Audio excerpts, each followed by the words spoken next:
France Maghreb 2. À la une du Grand Forum, malgré sa condamnation pour incitation à la haine et son discours très polémique lors de la convention de la droite, Éric Zemmour rempile dès lundi pour une émission quotidienne sur CNews. Pensez-vous qu'il faille boycotter la chaîne? C'est la question que l'on vous pose et à laquelle on va tenter de répondre avec vous dans un instant. À mes côtés, Dounia Tebaoui, Audrey Pronesti et Farid Tamsamani. Invité du Grand Forum tout à l'heure, Alibi Montana, rappeur et auteur du livre De la rue à la rime. Découverte avec cet artiste Alibi Montana, invité du LGF aujourd'hui.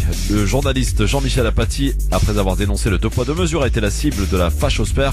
Il persiste et signe. C'était sur France 5 il y a quelques jours. Audrey Pronesti nous a préparé un petit avis tranché tout à l'heure qui s'appelle Islamo-collabo, islamo-gauchiste, islamo-tout. À découvrir dans le Grand Forum. Sans oublier, et pour terminer, le quiz en fin d'émission. Le Grand Forum avec Christophe Roux sur France Maghreb 2. Merci d'être avec nous en direct sur votre radio France Maghreb 2 dans le Grand Forum. Vous êtes bien là, messieurs, dames, tout va bien? Eh bien, nous aussi, ça tombe bien. Nous sommes vendredi et je suis ravi de vous retrouver avec aujourd'hui deux charmantes jeunes filles. Oui, vous êtes des jeunes filles, hein. Dounia Tebaoui, qu'est-ce qu'il y a? Infirmière cadre. Bonjour Dounia. Bonjour Christophe. Audrey Pronesti. Bonjour Christophe, bonjour à tous. Comment ça va Audrey? Bah super, hein, comme à chaque fois que je viens ici de toute façon. Hein. Bon mes amis, il faut qu'on se parle comme d'habitude tout à l'heure avec Alibi Montana, rappeur mais aussi auteur du livre De la rue à la rime. C'est le nouveau titre de son livre qui est sorti là au mois de septembre, hein, il y a tout récemment.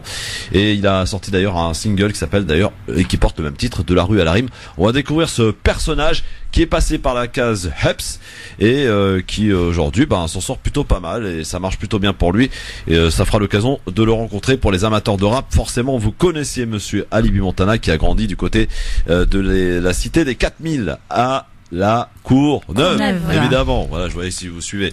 Bon, il faut qu'on parle de Zemmour encore et toujours, s'il fallait qu'on en parle en tout cas, parce que ça y est, c'est fait, il va officier sur CNews de manière quotidienne à partir de lundi aux côtés de Christine Kelly, qui est une ancienne membre du CSA. D'ailleurs, ça ne s'invente pas, je vous jure que c'est vrai. 19h tous les soirs, le polémiste sera au rendez-vous et en quelque sorte est en train de mettre un pied de nez à tous ceux qui l'ont critiqué depuis des semaines et des semaines. Eh bien, plus vous me critiquez, plus j'ai de la tribune.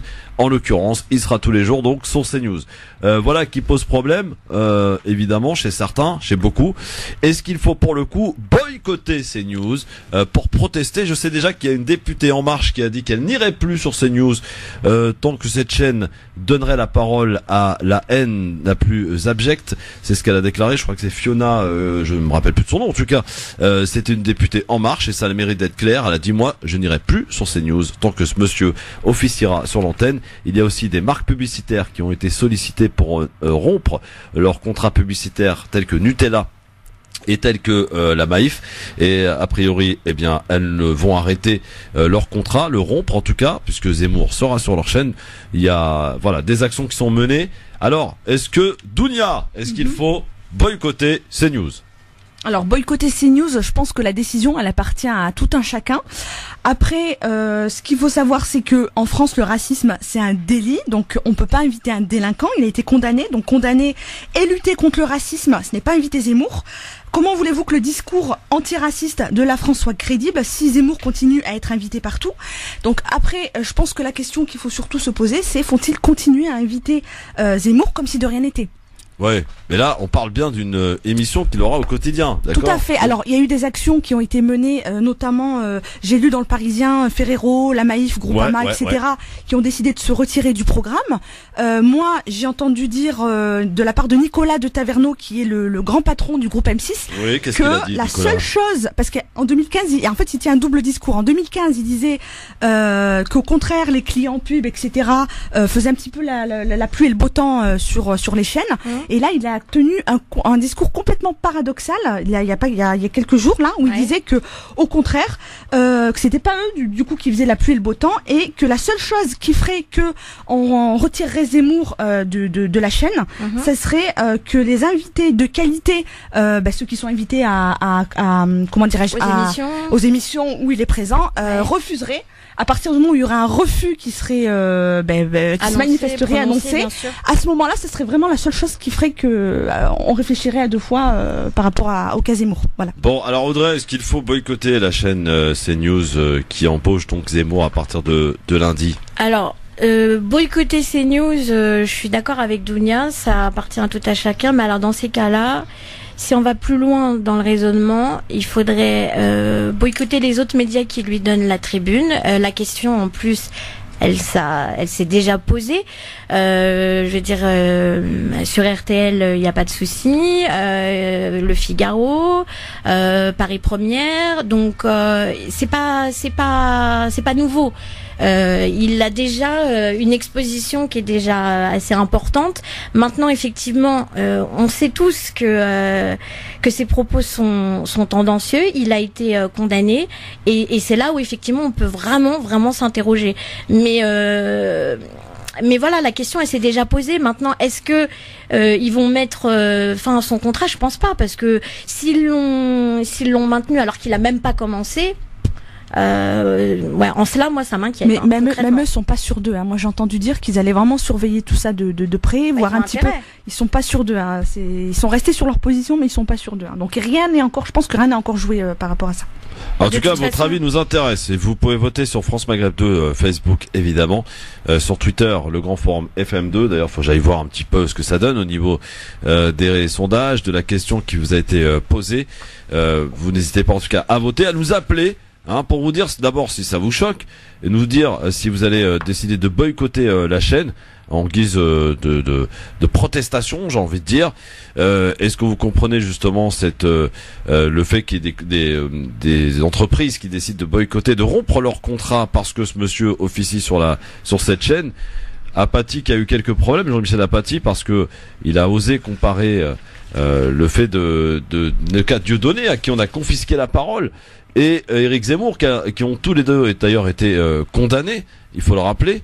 Il y a la bonne condamnation et la mauvaise, j'ai envie de dire. L'antisémitisme, et là je reprends les propos de Apathy, l'antisémitisme c'est donc boycott total, le discours anti-musulman c'est chaîne ouverte, quoi, c'est porte ouverte, donc ça pose un gros problème. Boycotter ou pas, en tout cas vous êtes 93% à le dire oui sur Facebook, 93%, donc c'est un score sans appel. Voilà, alors qu'est-ce qu'on nous dit dans les commentaires? Oui, à nous d'être plus intelligents et de ne pas regarder cette chaîne. Voilà. Qu'est-ce qu'il y a d'autre? Non, ça c'est pas bon. De toute façon, c'est sûr que s'il y a une baisse des audiences, ils seront obligés de réagir, parce que ça, clairement, les audiences, ils sont obligés d'en tenir compte. Oui. Ça sera révélateur d'un point très important pour eux, quoi. Ils peuvent pas ne pas en tenir compte, c'est une évidence. Bah carrément, donc il faut boycotter. Alors il y a un commentaire sur Facebook: il faut faire quelque chose, ma fille et mes amis en sortant de la fac ont été insultés. C'est ce climat qui évidemment s'installe un petit peu partout en France, et Zemmour y est pour beaucoup évidemment. J'ajouterais une chose, Christophe, si tu me le permets. Dans le cas Zemmour, moi, il y a le fond et la forme. En fait, Zemmour, c'est pas un élu. Et si tu remarques bien par rapport à sa dernière intervention, il est intervenu en direct sur une chaîne d'infos connue, comme un élu en fait. Et ça c'est pour la forme. Et concernant le fond, il appelle ni plus ni moins à la guerre. Et c'est justement ce qui comment dirais-je, c'est ce qui fait que son discours trouve un écho important dans la population. Et en fait, moi je pense que la question c'est finalement, est-ce que le piège c'est pas le fait qu'on lui laissait trop longtemps le sujet de l'immigration? Non, mais il y a aussi autre chose, si je peux me permettre, Sonia, c'est que là, il est intervenu dans le cadre de la convention de la droite. Donc, oui, il y a ça aussi. Vu que c'était effectivement un événement politique, il est intervenu comme un élu. On est d'accord. Il n'est pas intervenu comme un élu, il est justement intervenu en tant qu'intellectuel. Oui. Et c'est effectivement mais la droite que ça qui l'a utilisé. Ouais. Mais ça, clairement, l'impact que ça a sur les... il ne cherche pas à se substituer à des élus, justement. Et c'est toute la nuance, en fin de compte. Et c'est là où son discours, il est dangereux, parce que quand on l'écoute parler, clairement, son prétexte, c'est de dire j'ai le droit d'avoir des idées. Mais bien évidemment qu'on a le droit d'avoir des idées. Mais dès lors que ça tombe sous le coup de la loi, Et surtout que quand il s'exprime, il ne laisse absolument pas la place au doute. Ouais. C'est ce qui fait, c'est vraiment un discours extrémisme. Il dit clairement que le danger c'est l'immigration, que tous les musulmans sont des terroristes potentiels et qu'il faut se préparer à la guerre, qu'on va être remplacé, et qu'en plus de ça, oui voilà, et qu'en plus de ça, dans une stigmatisation. Donc il est complètement malade, c'est un discours complètement extrémisme. Ce type est complètement dangereux et il manie des idées dangereuses. Et l'impact que ça a, comme tu disais, qui se substituait pas aux politiques, mais l'impact malheureusement des auditeurs, des spectateurs, c'est que on le voit un petit peu comme, tu vois, au niveau de la légitimité en direct sur une grande chaîne connue. Moi, c'est comme ça que je le perçois. De toute façon, à partir du moment où il se présente en tant qu'intellectuel, quand on écoute Michel Onfray qui justifie de laisser la liberté de parole, on a de quoi.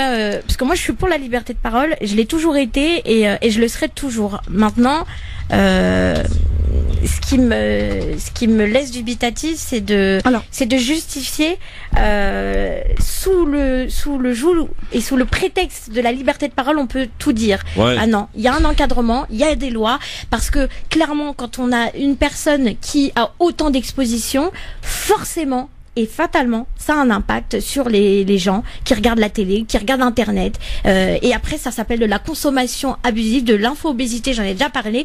Et du coup, ça monte au cerveau. Et moi, je rebondirais sur ce que tu dis, Audrey. Quand tu parles de la liberté de parole, ça me fait penser du coup au fameux 2 poids 2 mesures.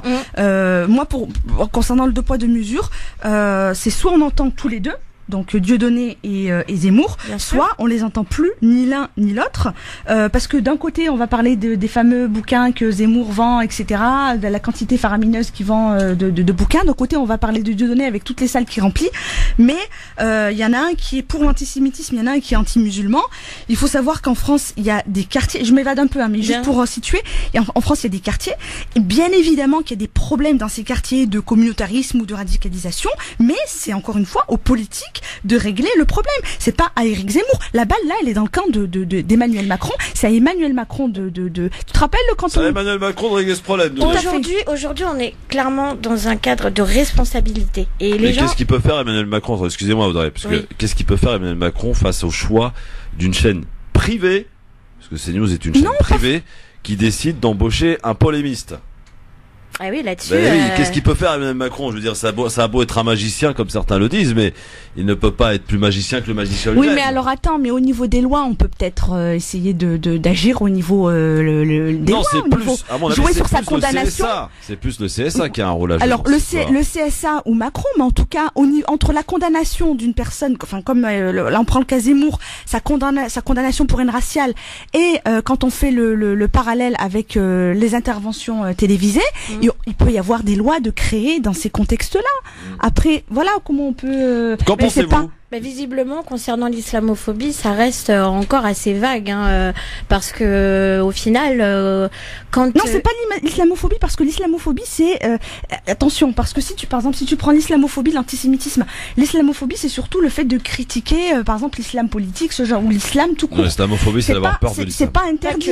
Mais voilà. En tout cas, c'est pas interdit par la loi, tu vois. La nuance avec l'antisémitisme. C'est ce que j'allais dire en terminant mes propos. Ce que je disais, c'est qu'effectivement, aujourd'hui, l'islamophobie, c'est un terme qui est reconnu, mais qui est clairement pas défini dans sa définition. Justement, là, je me répète, mais du coup, je sais plus ce que je disais. Ce que je disais clairement, c'est que concernant l'islamophobie, les gens qui en fin de compte ont des propos tendancieux, eh bien, le seul moyen de combattre ça, c'est effectivement de dire que ce sont des propos qui incitent à la haine, que ce sont des propos racistes, qui favorisent ce climat, oui, bien sûr. Voilà. Par contre, pour l'antisémitisme, il y a une loi bien spécifique qui rentre d'ailleurs dans la loi Guesso, et là, c'est vraiment défini. Et effectivement, comme la France a un passif douloureux concernant l'histoire avec la communauté juive, bien évidemment qu'aujourd'hui il y a même pas débat, Alors clairement, moi, ce qui m'inquiète aujourd'hui, c'est que je me dis, faudrait-il qu'on en arrive là avec la communauté musulmane? Ce serait super grave, je veux dire. Donc au final, quand je l'écoute parler, même si j'ai du respect pour toute forme de pensée, toute forme de pensée, même si je ne la partage pas, il y a des lois, je le redis, et on est encadré par des lois, et donc je crois qu'il n'y a même pas débat là-dessus. Maintenant, si CNews a décidé de l'embaucher, on a juste à attendre de voir. Alors, ce qui est surprenant aussi, c'est que la présentatrice de cette émission, parce que Zemmour n'en sera pas le présentateur, mais un des polémistes, la présentatrice de l'émission s'appelle Christine Kelly. Elle a fait partie du CSA, quand même. Ça crée un certain malaise quand même. Bah ouais. Vous avez fait partie du CSA, vous avez fait régner l'ordre justement à ce qu'il n'y ait pas de propos mais c'est peut-être pas elle qui a pris la racistes, décision, etc. Non mais je veux dire, quand on est une ancienne membre du CSA quand même, bah oui, personne ils n'ont pas mis le couteau sous la gorge. Ah oui, non mais elle aurait pu effectivement refuser d'allumer alors il faut l'émission, savoir qu'à la base c'était Laurence Ferrari, et Laurence Ferrari qui a refusé d'accueillir Zemmour sur sa plage horaire. On l'a décalé, on l'a avancé à 17h et Christine Kelly a accepté, donc c'est que quand même Laurence Ferrari a refusé. Ah ouais, elle a refusé, on l'a avancé à 17h. Ah bah ça c'est le voilà. Très bien. Alors faut-il boycotter la chaîne? Voilà. Est-ce que c'est une bonne réponse ou alors non, il faut regarder ce qui va s'y passer, surveiller. Est-ce qu'il faut faire pression comme un certain Samir Chekhi d'ailleurs qu'on va contacter parce qu'il a organisé lui une espèce d'offensive financière, parce que c'est en touchant au portefeuille finalement de la chaîne qu'on pourra peut-être obtenir gain de cause.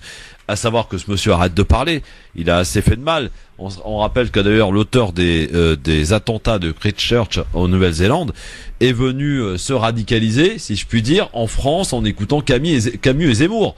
Donc ces gens-là sont dangereux. Je veux dire, on nous parle d'islamo-fascistes, d'islamo-gauchistes, d'islamo je ne sais quoi. Ça serait bien qu'on nous parle de la fachosphère, et Zemmour en fait partie, comme un certain ils sont plusieurs d'ailleurs. Il y en a il y a Zemmour, il y a Laurent Bouvet, il y a toutes ces personnes qui sont à vomir et qui passent leur temps à faire pression sur les réseaux, sur Twitter et compagnie. Ils ont pris un créneau, et d'ailleurs c'est eux qui ont fait que Adama Traoré ait été placé en garde à vue. Alors tu sais Christophe, si je voudrais juste ajouter une chose, si tu me le permets, par rapport à ça.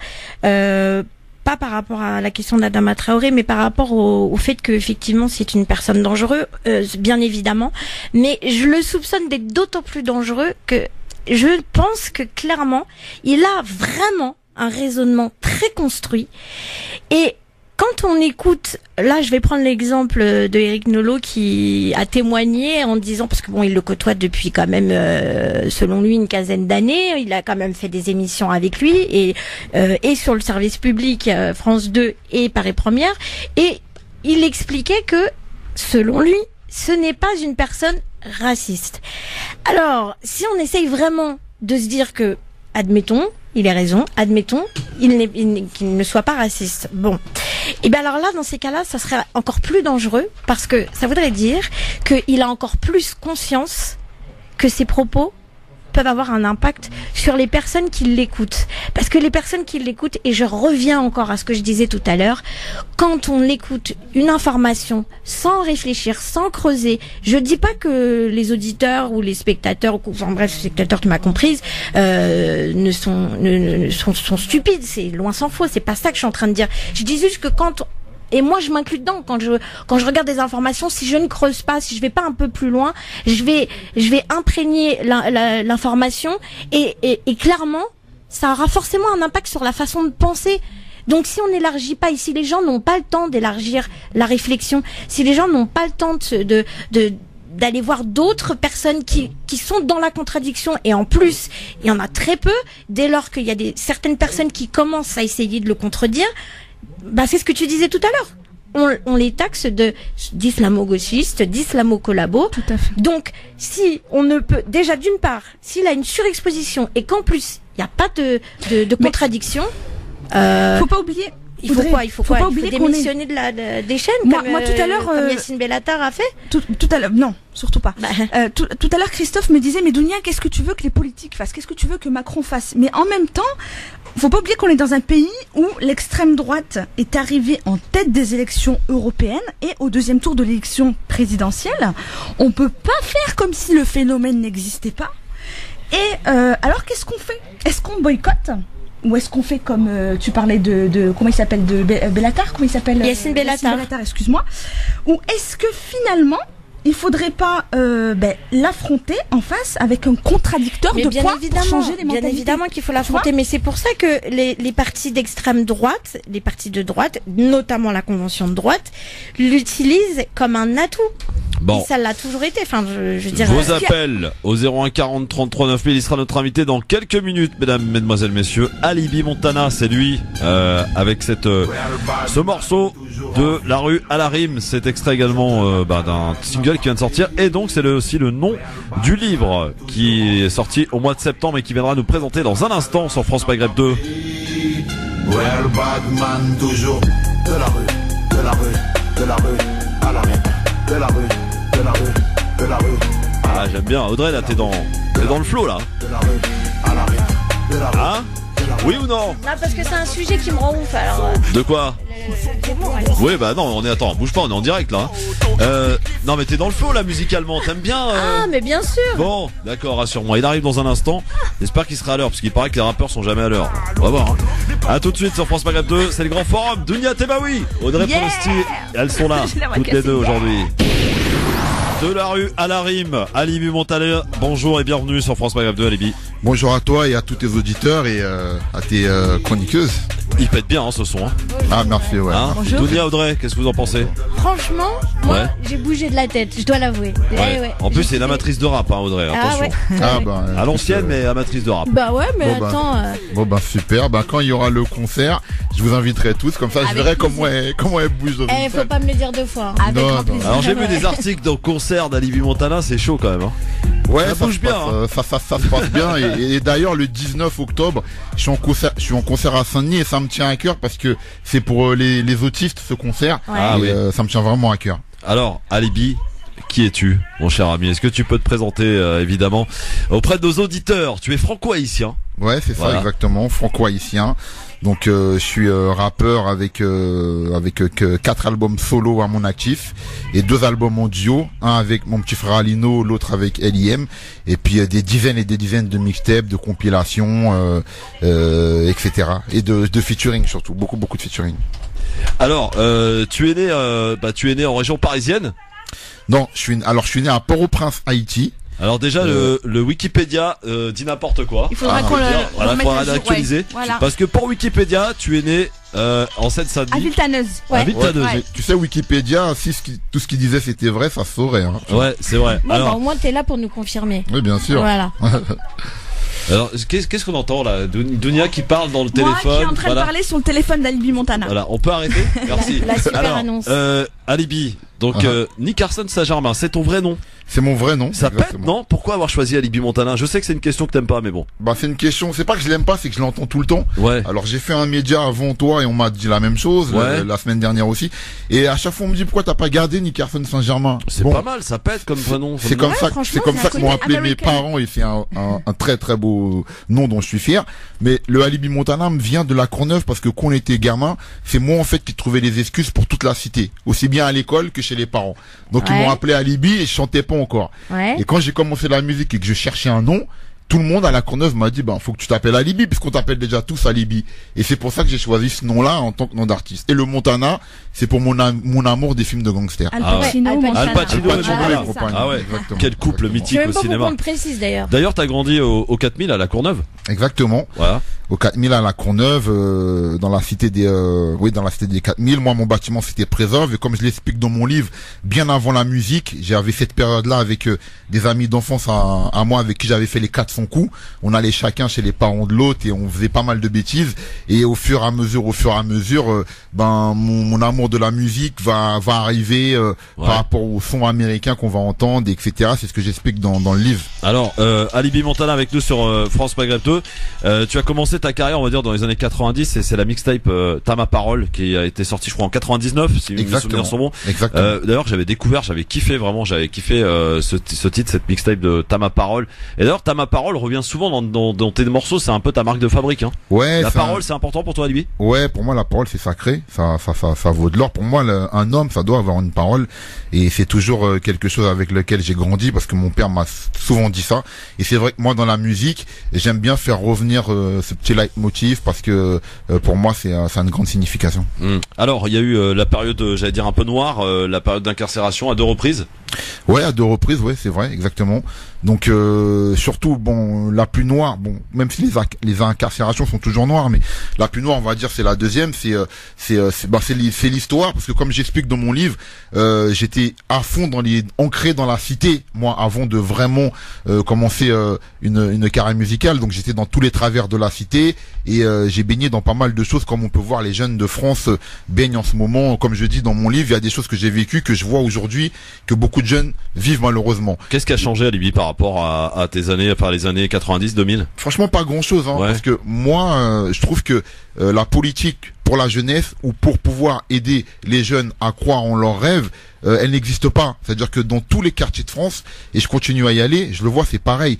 Souvent, il y a des jeunes qui tournent mal alors qu'ils auraient eu besoin d'un petit coup de pouce à un moment donné, la petite aide qui fait qu'on va pas basculer, et ils l'ont pas. Il n'y a pas une politique qui est mise en France pour ça. Et on a beaucoup de jeunes qu'on perd. Je pense que c'est à cause de ça. Alors, 1260 jours pour la deuxième peine. D'ailleurs, c'est le titre d'un album qui t'a révélé au grand public. Alors, je pense qu'on doit tout à cet album, aussi ouais. bien moi que le label Menace Record. Parce que j'étais incarcéré, donc pendant ma période d'incarcération, j'étais en train d'écrire les titres. Et mon producteur de l'époque, Bayes, avec qui je correspondais, il me disait, t'en es où? Je disais là, j'ai écrit 12 titres. Il m'a dit déjà 12 titres. J'ai dit ouais. Il me dit, t'as pratiquement un album. Et je continuais à écrire. Et quand je suis sorti, et ben figure-toi que quand le jour de ma libération, ça faisait 1260 jours. Pile, on a compté. Donc 3 ans et demi, 1260 jours, et on s'est dit l'album, il faut l'appeler comme ça. Voilà. Alors effectivement, tu as écrit cet album en prison? Exactement. Ouais. Et on peut parler un mot vite fait des conditions d'incarcération, parce que elles sont déplorables. Déplorables. Tu as été à Fresnes et puis à Villepinte. J'ai été à Fleury et à Villepinte. Fleury et à Villepinte. Les conditions d'incarcération, elles sont toujours déplorables. Mais déjà, Villepinte, c'est une maison d'arrêt, on est d'accord. Oui, c'est une maison d'arrêt. Ouais. Et elles sont déplorables. Aussi bien à l'époque où j'y étais que maintenant. Je suis bien placé pour le savoir parce que je rends visite à des amis à moi. J'ai gardé l'amitié avec des amis à moi, même s'ils ont pris des très longues peines. Et c'est autant déplorable. Par rapport à ça, il n'y a aucune amélioration. T'as collaboré avec beaucoup d'artistes tels que Rof, mais aussi, tiens, je t'avoue que je ne savais pas, avec Diams. Loin des yeux, loin du cœur, c'est un peu d'ailleurs ce qui résume sa vie en ce moment, loin des yeux, loin du cœur, parce qu'elle est partie. T'as des nouvelles de Diams? Ça fait longtemps que j'en ai pas eu. Alors moi, quand elle m'avait dit qu'elle allait arrêter, je pensais que c'était une blague. Parce que justement c'était un peu dans la période où on avait fait ce morceau où elle était en tournée et tout, et après je me suis rendu compte que non, c'était pas une blague et que elle allait vraiment arrêter ce qu'elle a fait. Tu la regrettes? Je pense qu'elle a jamais été remplacée. Pour moi, c'est la meilleure rappeuse de France. Il n'y a jamais eu meilleure qu'elle. Et ce qui est marrant, c'est que avec Jams, on était vraiment à l'opposé. On s'est croisés dehors. Ouais. J'étais avec des amis qui parlaient sur elle. Elle a entendu. Je vais pas répéter ce que mes amis ont dit sur elle parce que c'est pas très élégant. Mais elle a entendu et elle est venue devant nous. Et elle m'a dit pourquoi vous dites ça sur moi? Bonhomme. Ouais. Et après, je l'ai pris à part, on a parlé tous les deux, on s'est dit beaucoup de choses jusqu'à arriver à faire ce titre ensemble. Loin des yeux, loin du cœur, extrait. J'ai fait trop de dégâts, pour résumer, je suis présumé coupable, je t'écris, j'ai mis ta photo sur la table.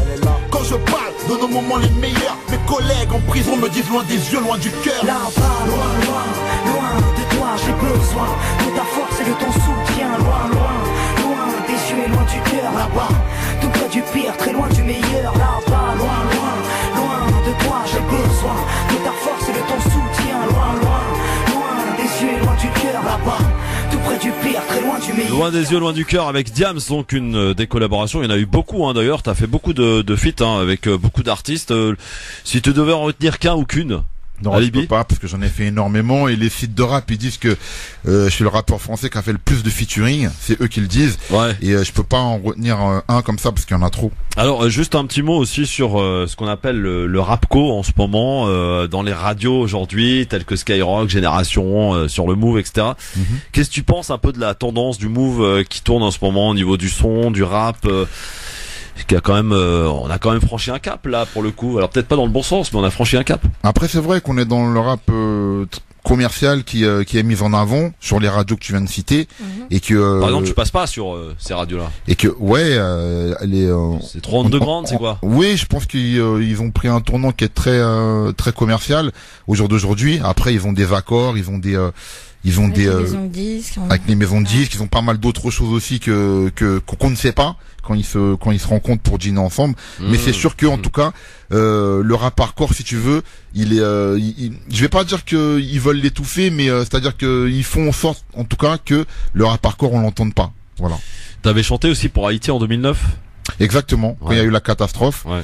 Donc j'avais fait un morceau pour Haïti et puis j'ai donné un concert aussi qui m'a permis après de pouvoir donner des fonds à l'association Cœur d'Haïti qui œuvre là-bas pour les orphelinats, les hôpitaux et les écoles. Et j'étais vraiment très fier de cet événement. T'as un point commun avec Kerry James alors? Oui, parce que Kerry aussi de son côté, il fait aussi des activités de ce genre. Voilà. Ouais.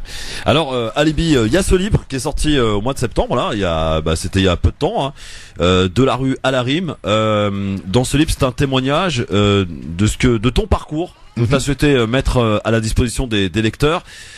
Pourquoi utiliser ce mode-là alors que tu le fais très bien en chanson, enfin en morceau, en rap quoi? En fait c'est simplement Laurent Louis et Frédéric. Alors c'est deux journalistes, un pigiste et un autre qui bosse à Nouvelle Obs, qui m'ont convaincu parce que ils avaient déjà écrit sur plusieurs de mes albums, ils m'avaient suivi en tournée et ils m'ont dit ce serait bien de faire un bouquin un jour. Donc il y a 2 ans et demi en arrière, ils m'ont convaincu de ça. Et puis on a fait des réunions ensemble où à chaque fois pendant 2 heures, on mettait un petit peu en place ce livre qui est sorti maintenant il y a 2 semaines. Audrey, Alibi est là, tu peux lui parler. Oh bah, j'ai plein de questions. Non, mais j'ai plein de questions, bien évidemment. Moi, ce qui m'intéresse, c'est là, tu viens de nous expliquer comment est venue la démarche, mais qu'est-ce qui t'a convaincu concrètement? Ce qui m'a convaincu concrètement, déjà, c'est, je trouvais que c'était. Ça, c'est une question de journaliste. Hein. C'était intéressant de faire un livre et de faire une BO autour, parce que pour moi, ça n'a pas été encore fait en France. Donc l'idée de faire un livre et de faire une bande musicale, c'est-à-dire à chaque fois de faire un titre, sortir le clip, je trouvais ça innovant. Et aussi. Comme tu as pu en faire la démonstration tout à l'heure, il y a beaucoup de choses qui sont écrites et qui sont faux via Wikipédia, via des sites, via des gens. Donc je voulais aussi ramener certaines vérités et le dire moi-même, parce que c'est vrai qu'on se balade sur le net, on tombe sur un tas de rumeurs et des trucs qui sont faux, ça s'est pas passé comme ça. Et dans le livre, j'explique vraiment tout, en parlant de menaces records, en parlant de jusqu'à maintenant, et ça me tenait à cœur. Qu'est-ce que t'as appris la rue, Alibi? Alors la rue, elle m'a appris déjà que qu'il fallait être fort. Parce que comme moi je l'explique, je veux pas faire pleurer dans les chaumières, mais c'est vrai que j'ai eu une enfance qui était pas facile. Ouais. Tu le racontes d'ailleurs. Je le raconte. Ouais. J'ai perdu mes parents assez jeunes et j'ai un jeune frère, Alino, et une petite sœur aussi. Donc il a fallu s'en occuper. Il y a eu beaucoup de problèmes. Donc la rue m'a appris à être fort, mais m'a appris aussi à toujours garder l'espoir et à croire en soi. Et je pense que c'est ce que je veux qu'on retienne de ce livre. C'est pour ça que j'ai commencé un petit peu à débattre avec certains jeunes qui l'ont lu, parce que je veux vraiment. C'est quoi? C'est une prévention, c'est ça?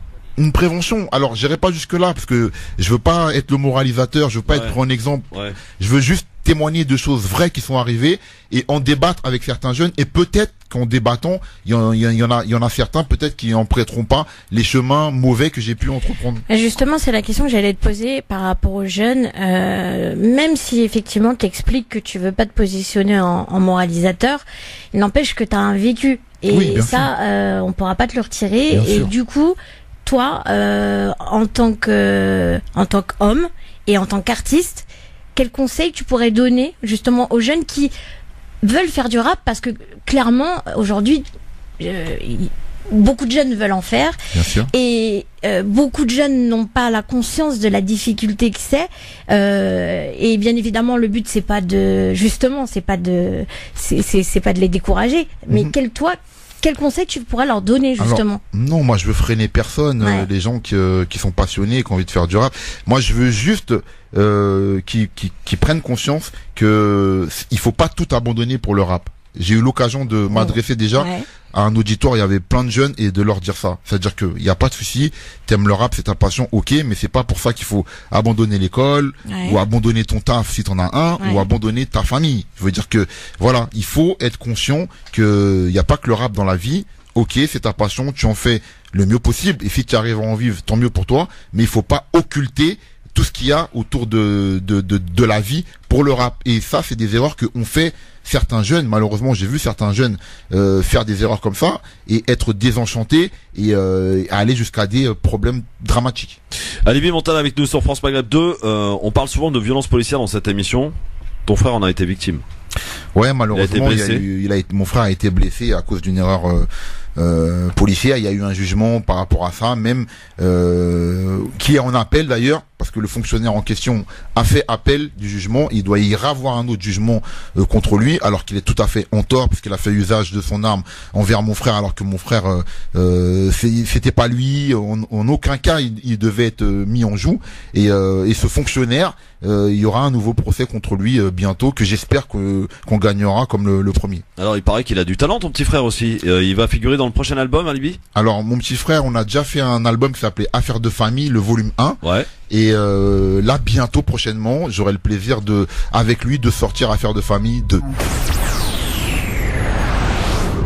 France Maghreb 2, France Maghreb 2. Le Grand Forum, merci d'être avec nous, Validton. Vous savez, il se passe des choses dans cette émission, c'est magnifique. Alibi Montana, c'était vraiment bien. Moi j'aime bien ce mec. Franchement, Ouais, franchement, il est bonne sympathique. ambiance. Vous voyez, dans la vie, faut toujours ne pas se fier aux apparences, parce qu'on m'a dit oui, vous allez voir, il se la raconte tout ça. Pas du tout, c'est le mec vraiment sympa qui est venu là et voilà, on a passé un petit moment sympa avec lui. Super moment, ouais. Voilà, Alibi Montana, de la rue à la rime, c'est le livre qu'il faut absolument se procurer. Et il y a de quoi lire, de quoi lire. Franchement, il a pas fait semblant le gars. Ouais, Il s'est pas moqué de vous. Plus de 300 pages, donc il y a de quoi occuper votre week-end.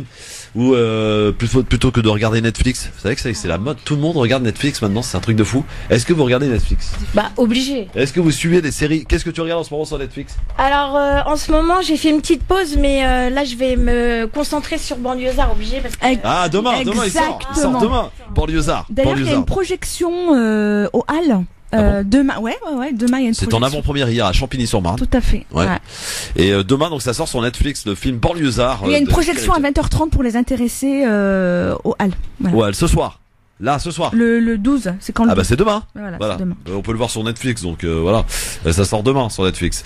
01 40 33 9000. Je rappelle la question du jour, puisque Zemmour va officier sur CNews de manière quotidienne à partir de lundi, alors qu'il a été condamné de multiples reprises pour discrimination à la haine raciale.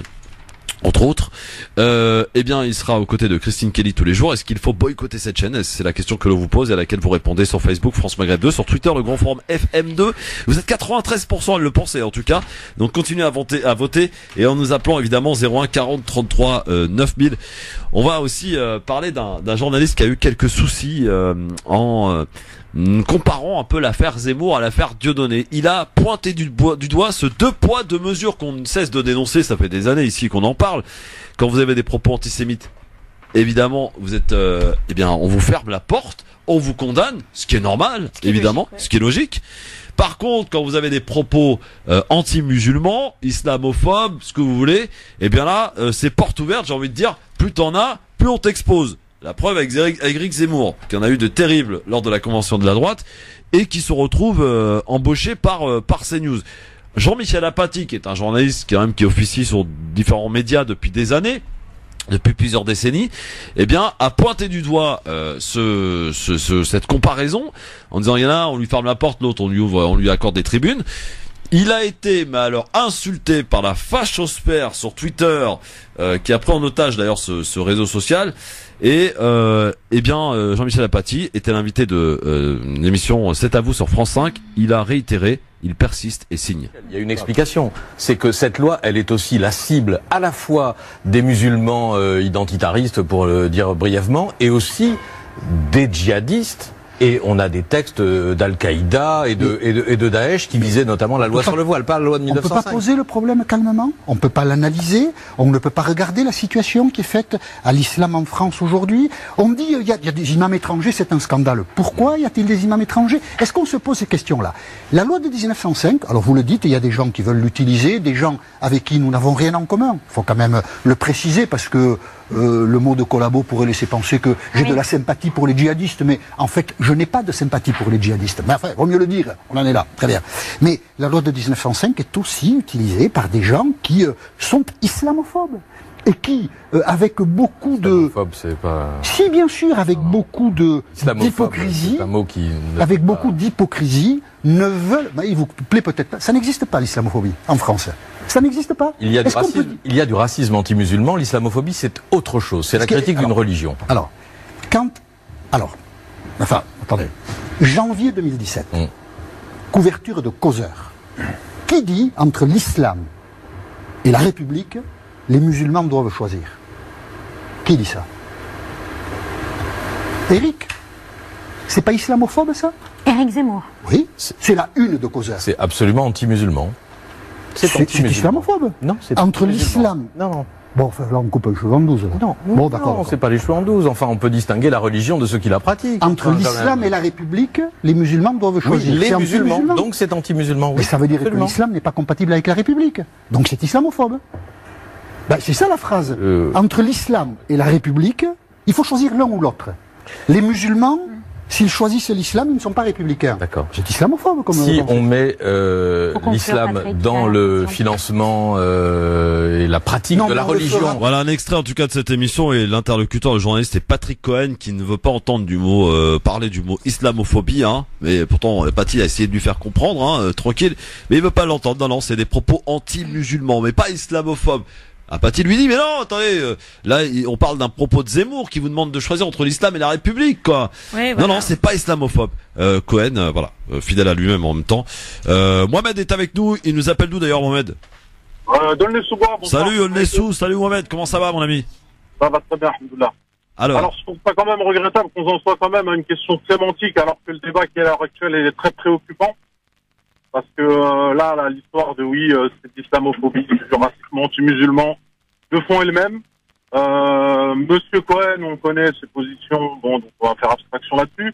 Jean-Marc Apathy, excusez-moi, je vais être méchant, mais qui est un connard de base, il a lui carrément, il a quand même pris la défense entre guillemets des musulmans.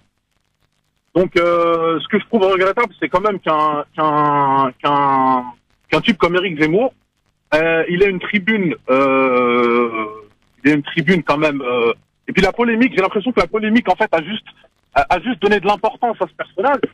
Or que normalement, il aurait quand même dû être banni. Parce qu'il y en a pour moins que ça, ils ont été bannis du. Oui, ça on est d'accord, Mohamed. Mais est-ce que pour autant ça vous étonne? Je vous entends plus par contre. Hein. Je vous demandais, est-ce que pour autant ça vous étonne? Bah, ça m'étonne pas, surtout que le climat actuel, des gens comme Éric Zemmour vont créer des monstres. Des gens comme ça, ils vont créer le genre de. C'est déjà fait, hein. On rappelle l'attentat de Christchurch en Nouvelle-Zélande. L'auteur, le tueur est venu. Le bonhomme, il s'en est pris aux juifs. Oui. Et il s'en est pris aussi aux musulmans.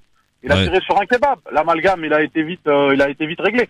Donc quand même, je trouve ça malheureux qu'on en soit arrivé là dans notre pays actuellement. Surtout dans la crise économique qui va arriver, on aura beaucoup de tensions et ça va servir uniquement à exacerber les tensions. Exact.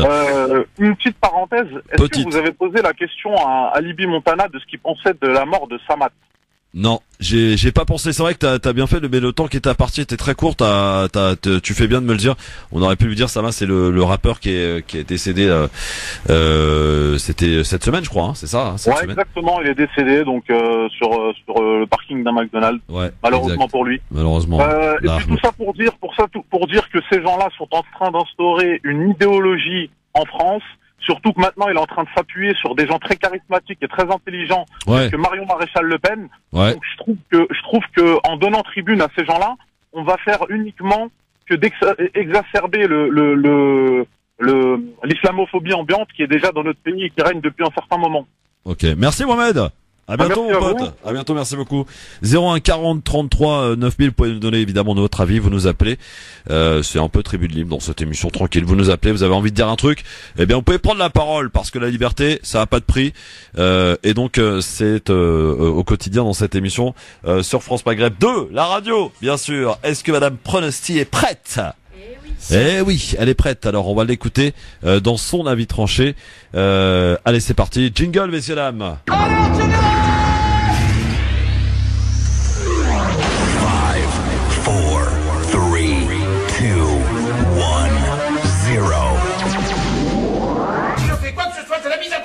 Alors piétinez-moi, allez-y. Islamo-collabo, islamo-gauchiste, islamo-tout quoi, Audrey Pronosti. Bah oui, aujourd'hui Christophe, je m'interroge de plus en plus sur l'avenir de notre pays, sur le rôle des acteurs politiques, de la scène publique concernant l'islam. Ce mot évidemment qui fait tant frémir et qui suscite les réactions les plus vives.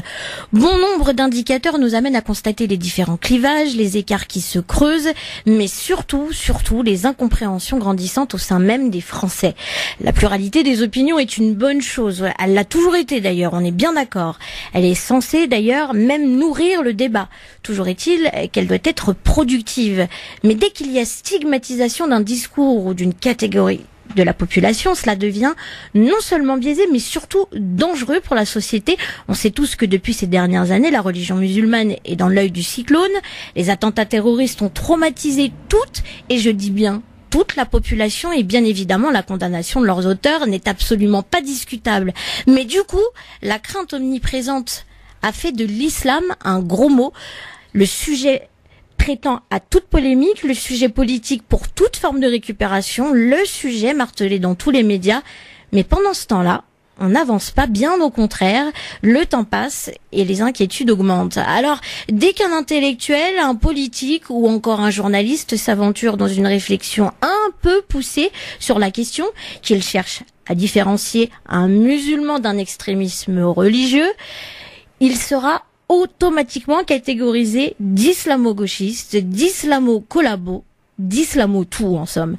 Alors, et pour cause, je vais prendre l'exemple, dernièrement, on a eu l'exemple avec Jean-Michel Apathy, et encore là, on parle d'un journaliste établi depuis des décennies dans la sphère médiatique, il s'est exprimé sur le sujet.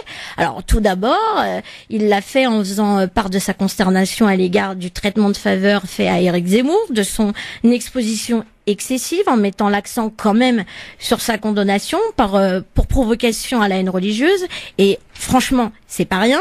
Son parti pris n'a clairement pas été bien accueilli. Et des réactions, franchement, qui en disent long. Une sorte de malaise, de gêne, dira-t-on. Et donc, oser cette critique revient visiblement à être relayé malheureusement à la case islamo-collabo. Oui, parce que quand on regarde sur la twittosphère, il n'y a juste qu'à lire et franchement c'est édifiant. Quand ce même Michel Apathy ne s'arrête pas là et déclare, je cite, qu'intégrer l'islam à la République est une nécessité, Zineb El Razoui, ancienne journaliste à Charlie Hebdo, monte tout de suite au créneau et l'accuse donc publiquement de collabo. Aujourd'hui, on est quand même à la limite de s'interdire certains débats. Clairement, collabo, c'est pas n'importe quel terme.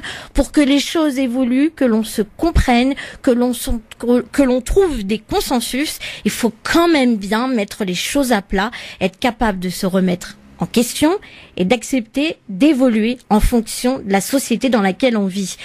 Le but étant bien évidemment de dépassionner les choses, même si c'est pas facile, tant bien faire se peut.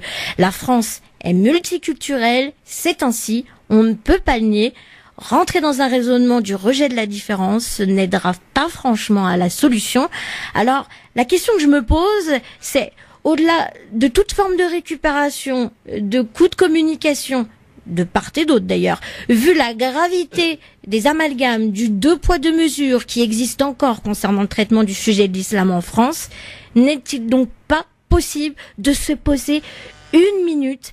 Les citoyens n'ont-ils pas donc droit à cela, franchement, d'être d'une certaine manière un petit peu mieux encadrés concernant la loi de 1905 par exemple, faire évoluer cette loi, rendrait compte un petit peu mieux de la réalité de notre société aujourd'hui. Donc, en définitive, se sentir concerné par le sujet et le statut de l'islam en France revient forcément à se sentir concerné par la société, tout simplement. Et franchement, si ne pas vouloir pointer du doigt les choses plutôt que de se poser les bonnes questions pour un meilleur vivre ensemble fait d'une personne, une islamo-gauchiste ou une islamo-collabo, et j'en passe, alors oui, je dois l'avouer, c'est inquiétant. L'essentiel étant de se respecter, le communautarisme ne mènera nulle part et visiblement, ceux qui le condamnent le pratiquent eux-mêmes. S'intéresser aux autres, ce n'est pas un crime, je le précise, et si nous en sommes arrivés au hashtag balance ton musulman en observant son voisin, alors vraiment, Il est vraiment temps de se réveiller, de réveiller nos consciences pour un peu plus, mais un petit peu plus de tolérance. Merci beaucoup Audrey et on compte évidemment sur tous et toutes pour de la tolérance et de la bienveillance. Merci ma chère Audrey. Dounia. Oui, je t'écoute. Non, c'est moi qui t'écoute. Alors, qu'est-ce que t'as pensé de cet avis tranché? Alors, ce que j'ai pensé de l'avis tranché de ma collaboratrice.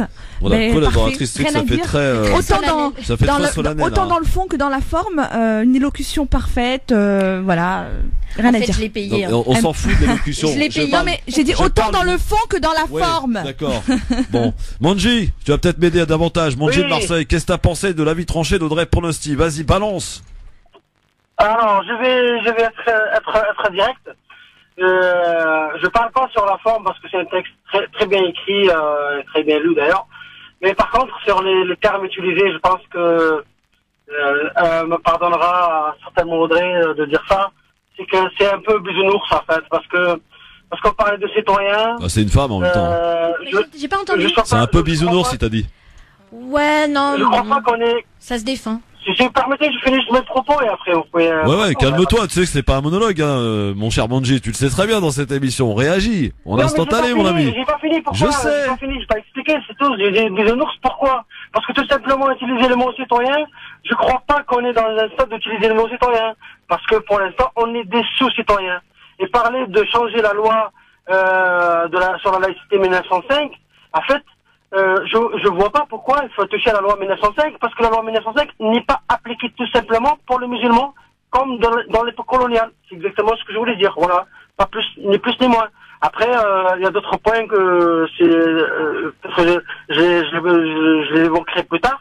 Mais je laisse Audrey me répondre éventuellement. Alors, concernant le mot citoyen... Merci pour ta gentillesse, Manji. Non, mais pas de... franchement, t'es élégant, mon cher. C'est super intéressant. Non, franchement, c'est intéressant, la critique, quoi qu'il arrive. T'es bisounours. Non, moi je... Si, t'es bisounours. Ça se défend. Bon, après, c'est vrai, j'assume, j'ai un côté un peu bisounours, mais franchement, je préfère l'avoir parce que je pense pas que si on rentre dans un mode de pensée agressif, et ça, c'est pour ça que je l'ai vraiment souligné dans cet avis tranché. La douceur de la femme. La bienveillance. Non, mais c'est même pas ça. C'est que si on part dans un état d'esprit où on veut être pas forcément, même pas le mot agressif, c'est on part dans un état d'esprit où voilà, on veut avoir ses positionnements. On veut être écouté tout simplement. Voilà, le but c'est quand même d'essayer de se mettre à la hauteur de tout le monde. Et quand je dis tout le monde, alors oui, il y a peut-être un côté un peu angélique dans ce que j'ai écrit, mais honnêtement, je l'assume. Parce que ce que je veux, en fait, c'est essayer de faire comprendre que le fait de catégoriser les gens dans des cases, c'est pas comme ça qu'on va avancer. Et l'objectif, c'est d'essayer de se poser. Et d'ailleurs, Jean-Michel Apathy le disait aussi, et je suis vraiment super d'accord avec ça. À un moment donné, si on n'essaye pas de se poser avec toutes les instances qui sont compétentes, on va pas pouvoir avancer. Maintenant, j'ai pas du tout remis en question le fait qu'il y a une partie de la population qui est considérée comme des sous-citoyens. Je leur mets pas du tout en question. Je suis d'accord avec toi là-dessus. Enfin, excuse-moi, je me suis permis de te tutoyer. Mais pas de souci. Pour moi, tout le monde est citoyen et tout le monde devrait avoir le droit à la parole. C'est dans ce sens-là que je l'écris. Voilà, Manji, pour la réponse. Voilà. Si vous me permettez, là, je vais développer un peu plus et je parlais d'un événement très important à Marseille, si tu permets évidemment mes instructions. Qu'est-ce qui se passe chez vous, les Marseillais, à part le fait que vous gagnez aucun match de foot? Mais non, mais le foot, on entend les autres qui pour avoir une étoile, on en a marre d'avoir les seuls à avoir une étoile. C'est un peu embêtant. Ouais, mais ça, faut changer d'argument au bout d'un moment, les gars. Faut vous renouveler un peu. Ça va. Bon, à part ça, alors je voulais juste revenir sur ce que dit Audrey, je comprends très bien, mais le problème c'est que ça fait longtemps qu'on essaie d'être gentil. Ça fait longtemps qu'on est gentil en fait. On est trop gentil. Si on n'était pas gentil, on ne marcherait pas. Mais qu'est-ce qui se passe à Marseille, Manji? Raconte-nous ce qui va se passer à Marseille. Alors, je sais un peu ce qui se passe à Marseille. En fait, à Marseille, à partir du 19 du mois, chaque troisième samedi du mois, d'accord, on a créé un café philosophique. Ouais. En fait, dans un snack sur la rue de la République, sur Chantier. Ah, j'ai vu passer l'image, ouais. Sympa le concept. Ouais, on transforme en conférence. La première conférence, ça sera le 19 octobre avec Vincent Gesser. Ah, excellent. Sur la question tunisienne. Il y a de quoi dire. On cherche un partenaire média pour faire connaître ce truc. Il y a une bibliothèque partagée qui sera mise à disposition des gens, parce qu'on a remarqué quand même que dans un sac, les gens viennent manger, viennent remplir le ventre, mais ils parlent jamais de culture, de se constituer en question, en termes politiques, et ces débats ça s'appelle les débats de la République, seront ouverts. On invitera certainement tout ce qu'ils ont de production, que vous produisez quelque chose en termes philosophiques, en termes littéraires ou artistiques, pour mettre un peu, c'est comme un peu une université populaire tous les troisièmes samedis de chaque mois. Et ça se passe où, Monji? Ça se passe où? Pardon? Ça se passe où? Au 66 rue de la République, ça s'appelle Resto à Gogo. C'est la rue de la République, c'est pour ça d'ailleurs on l'appelait les débats de la République. Donc c'est à partir du 19 octobre le premier. Vous en parlez parce que le 19 octobre, ce sera avec Vincent Gesser de 17h à 19h. D'accord, merci mon Monji, à bientôt. Merci beaucoup, merci. Allez, bon week-end. Je rappelle, puisqu'on parlait de Tunisie aussi, que ce soir aura lieu le débat entre les deux candidats à l'élection présidentielle, dont le deuxième tour se tiendra dimanche et qui opposera Monsieur Nabil Karoui, qui est sorti de prison, à Monsieur Kais Zied ce soir sur les différentes chaînes de télévision tunisiennes, mais aussi sur le Facebook de la radio France Maghreb 2, au cœur de l'actualité sur ce qui se passe en Tunisie, en France et ailleurs. Ah, on est au top là, franchement. Voilà, un vrai organe de presse, un vrai média, France Maghreb 2, messieurs, dames. Tiens, on va prendre un nouvel appel. Allô, qui est là? Ouais, bonjour, c'est Mustapha. Salut Mustapha, de Paris, tu nous appelles d'où? De Paris, d'accord Mustapha. Qu'est-ce qui se passe? Qu'est-ce qui se passe, je voulais réagir par rapport, vous savez, aux imams qui ont été invités dans les plateaux télé, là, qui ont parlé. Ah oui, ouais. Ouais, et il y en avait un aussi, je veux pas dire son nom, mais je crois qu'il passe dans votre radio concurrente, vous savez, notre radio concurrente, là. Ouais, Abdelali Mamoun. Ouais, comment? Abdelali Mamoun, c'est ça? Ouais, je crois que c'est ça, ouais. Je les trouve très décevants, franchement très décevants. C'est-à-dire que les imams, leur travail, c'est la religion. La politique, ils devraient pas y aller dans les plateaux télé. Ouais, c'est vrai, c'est pas faux ça. Ils donnent une très mauvaise image et puis ils serrent la soupe à la stratosphère, et voilà. Ah, c'est pas pire que Chalgoumi, hein, qui apparemment faisait partie d'un rassemblement d'imams à Paris. Il y avait personne d'ailleurs. Tous ceux-là qui vont dans les plateaux télé, ils les choisissent, hein. Ne vous inquiétez pas, ils disent pas ce qu'ils veulent, hein. Ils leur disent ce qu'ils doivent dire et puis voilà. Donc je voulais dire ça. Et en ce qui concerne l'islamophobie en France, ça ne date pas d'aujourd'hui. Hein. Vous savez, nos parents, ils ont subi ça. Hein. Mon père, par exemple, je prends mon père qui est né dans les 1930, on est traités de bougnoul. Ils travaillaient, ils ont fait la guerre, mais ils ont subi pire que nous encore. Hein. Mais nous, le problème, c'est qu'on est nombreux, mais comme on n'est pas capable de s'unir et de s'organiser, c'est pour ça qu'ils en profitent, hein, c'est tout. Hein. Merci mon Mustapha, à bientôt pour ce constat amer. Référence à la chanson de Kerry James, bien sûr. Exact. Tu voulais dire quoi sur Chalgoumi, Donia? Non, j'ai vu tes lèvres bouger lorsque son nom est apparu. Ouais. T'es fort, hein. Ouais. Non, écoute, Chalgoumi, non, c'était juste une petite précision pour dire que Chalgoumi, si tu veux, par rapport aux compatriotes musulmans, faut savoir que qu'est-ce qu'on a contre Chalgoumi finalement. Souvent, les médias occidentaux mettent en lumière le fait qu'on supporte pas sa tolérance à l'égard de la population de confession juive, etc. Ce qui est totalement faux.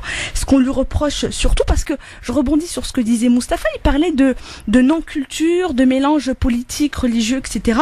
Ouais. Chalgoumi, le gros problème, en dehors de ces graves problèmes de locution qui peuvent souvent paraître anecdotiques et etc. Ouais, non mais attends, c'est pas franchement anecdotique. Non, c'est pas anecdotique, mais l'éloquence, etc. Je te passe tous les détails sur la forme. Il y a le sentiment de honte qui ressort. Il y a des sondages, il y en a plein qui le disent. Le sentiment de honte, l'ignorance apparente, son ignorance apparente qu'on manque pas de mentionner, les Français de culture et de confession musulmane, ils lui reprochent ouvertement de ne pas être représentatif. Mais son inculture manifeste. Et qu'est-ce qu'il a dit, même, franchement? Ouais, mais il représente pas la communauté musulmane. Non, il n'a jamais été, écoute, c'est très simple, Christophe, il a jamais été capable de développer, il a jamais été capable de développer une analyse, jamais en lien avec un phénomène social, avec l'immigration, en lien avec l'immigration d'origine maghrébine. Tu vois, j'en perds mes mots. Voilà, c'est surtout ça qui pose problème. C'est la misère intellectuelle, excuse-moi du terme, la misère intellectuelle, l'inculture, enfin voilà. Bon, Dounia Audrey. C'était la petite parenthèse. Vous entendez cette petite Je sens le quiz arriver. Le quiz. Okay. Alors, j'avais juste un truc à dire, Christophe, sur ça, très très important. Est-ce que tu es au courant que depuis le temps que j'interviens à la radio, je te le jure, que c'est que depuis ce matin que j'ai appris via le groupe WhatsApp, que en fait le quiz portait sur les questions du jour. Il y a personne qui ne me l'a dit. Mais en même temps, je le répète à chaque fois. Alors, soit tu n'écoutes pas. Alors, cher Khaled, s'il m'entend, bienvenue à toi dans l'équipe et surtout le quiz. Méfie-toi, c'est des questions qui portent sur le jour même, bon pas l'année, mais le jour actuel. Voilà, je savais pas. Donc tous les zéros que j'ai eu, que j'ai enchaînés, tu m'excuseras. Je pense qu'aujourd'hui. Faut que je te parle, Dounia. Faut que je te parle. Dans un instant, le quiz. Audrey Pronosti, Dounia Temaoui sont avec nous sur France Maghreb 2. C'est vendredi, ça se sent. À tout de suite. France Maghreb 2. Le grand forum, merci d'être avec nous à quelques minutes de 18h. On est bientôt arrivé au terme de cette émission. Il est 17h56. Bon week-end, il va faire beau en plus, messieurs dames, ce week-end. Donc l'occasion d'en profiter, d'aller au marché, ou d'aller vous promener, ou d'aller au cinéma, ou de regarder Netflix, le nouveau film de Kerry James, Banlieusard, qui sort demain sur Netflix. Voilà, attendu par nous, par tous.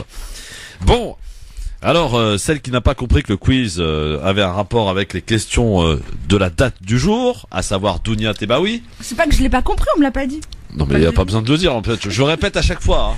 Je le répète, si les auditeurs m'en sont témoins, tous les jours je répète que toutes mes questions ont un rapport avec la date du jour. Ça veut juste dire qu'elle t'écoute pas. Voilà, c'est tout. Voilà. Donc ça pose quand même un problème. Quand on fait de la radio, qu'on s'écoute pas, au Dounia, j'ai envie de te dire, c'est quand même la base. Bon.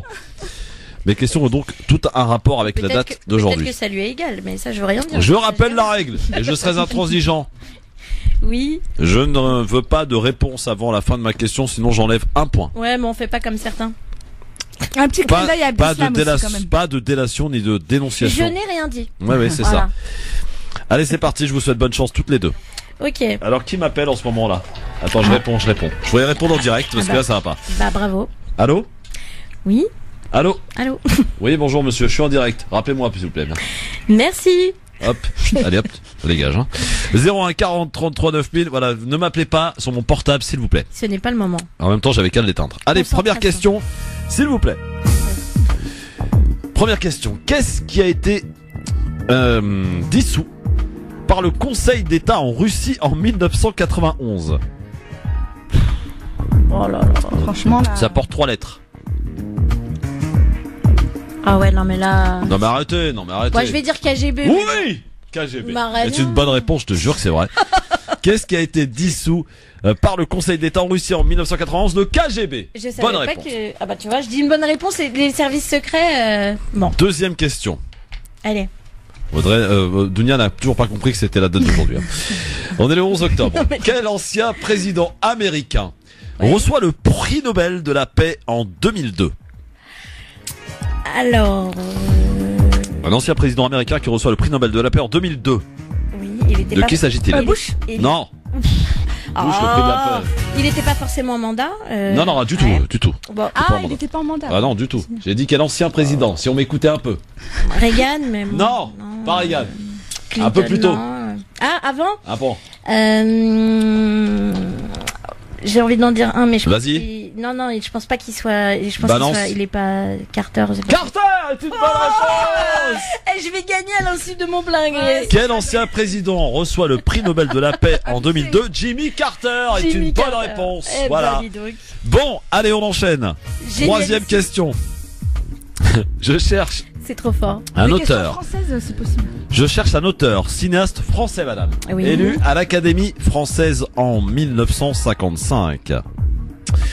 La Belle et la Bête. Oh, je l'ai. Ou encore Orphée. Je l'ai. Bah oui, mais faut me le sortir. Jean Cocteau. Jean Cocteau est une bonne réponse. Et non, parce que t'allais terminer ta phrase, t'allais dire qu'il était décédé. T'allais dire qu'il était décédé, c'est ça? Mais Oui, non, bon. mais là, Voilà, bah, tu vois. Non, mais je m'en fous. En fait, il est mort en 1963, effectivement. Ouais, mais t'as pas fini ta phrase. Mais c'était pas ma question. Ma question, c'était, je cherche un auteur, un cinéaste C'est pas français élu grave, à l'Académie c'est pas grave. française en 1955. Allez, à vous. Cette fille est de mauvaise foi en plus. Il est mort le Dis, 11 franchement, octobre. Est-ce que tu aurais eu la réponse, même si j'avais attendu? Franchement, ouais. Ouais. Franchement, Genre. ouais. Bon. Quatrième question, Eh ben, t'as pas de 3-0. chance. Voilà. On y va. Peut-être que c'est pour toi, Dounia, cette fois-ci. Je cherche un auteur, compositeur et chanteur français Jean-Jacques né Goldman. en 1951. Vas-y, continue. Vas-y, continue. C'est tout?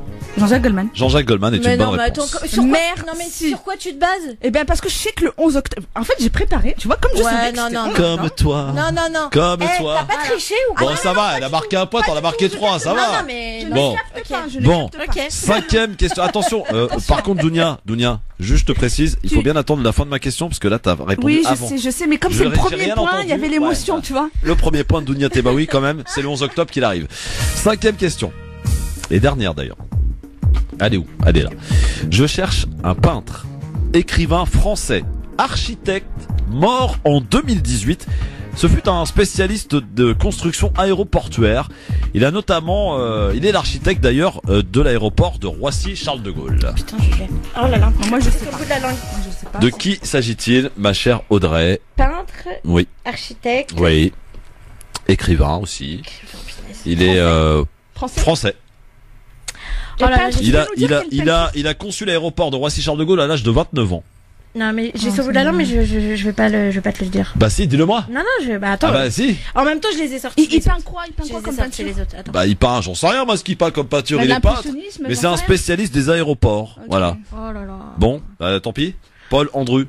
Non, bah Oh, tu bah vois, non. là sans regret, vraiment sans regret. Autant Ah ouais les autres, je te les ai donnés sans. Voilà, mais y a Bon. pas de souci. Là, Eh bien, victoire de Audrey, pronostic sur le score de 3-1. Mesdames, messieurs, we are the champions.